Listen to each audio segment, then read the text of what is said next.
This is Melissa Gwyn, ardent Democrat and associate professor of drawing and painting at UC Santa Cruz.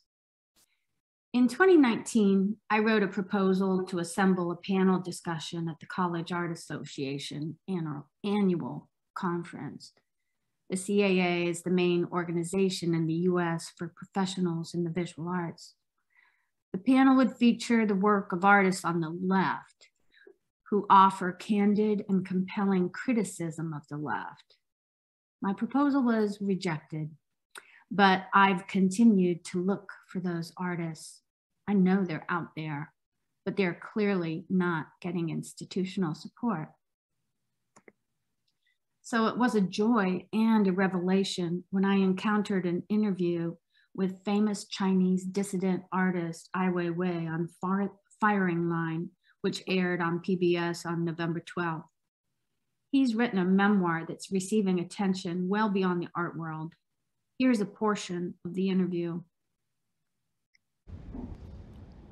In your book, you're describing the directives of Mao Zedong during the Cultural Revolution that would be distributed publicly every night.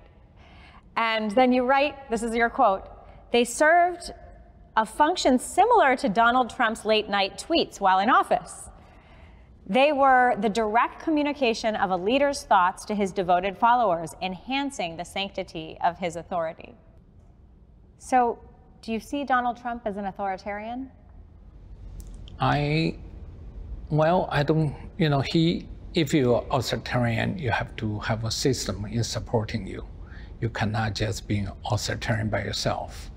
But certainly in United States, with today's condition, you can easily have an authoritarian.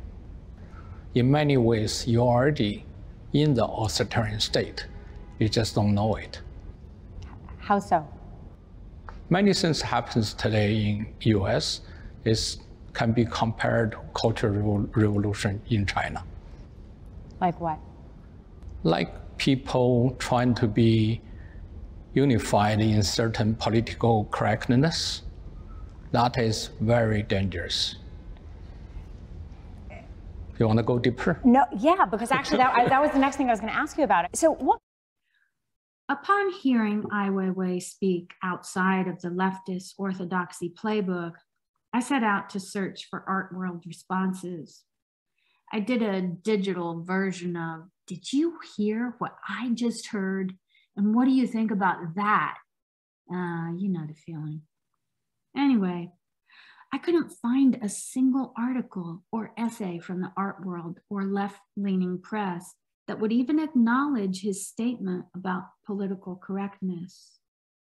Now, it's very possible I missed something. After all, I'm a painter, not a journalist. But what I lack in research method, I have in tenacity.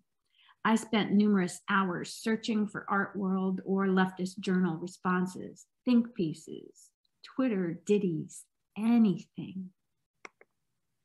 But all I found were right-wing websites and an extreme right American politician like Marjorie Taylor Greene, who were elated to own this topic without fear of being flanked or attacked from the left. Clearly, the vacuum created by left-wing journalism is being filled by right-wing media. It seems like a shame to me. But are there no arts writers on the left who are willing and eager to interview Ai Weiwei? Of course there are. But will the institutions they write for allow that? I have my doubts. But what about a museum director, a powerful curator, a wealthy collector of Ai Weiwei's work? Or how about a powerful, established artist friend of Weiwei's? Isn't there someone in the arts with connection to Ai Weiwei who'd be willing to follow up, to ask him questions, to go as the artist warmly invited deeper? These are such strange times. Technology makes so many things possible and creates efficiencies. Cars drive themselves. Alexa runs your household, but journalism? It creates work for those who seek accurate and incisive analysis of cultural events.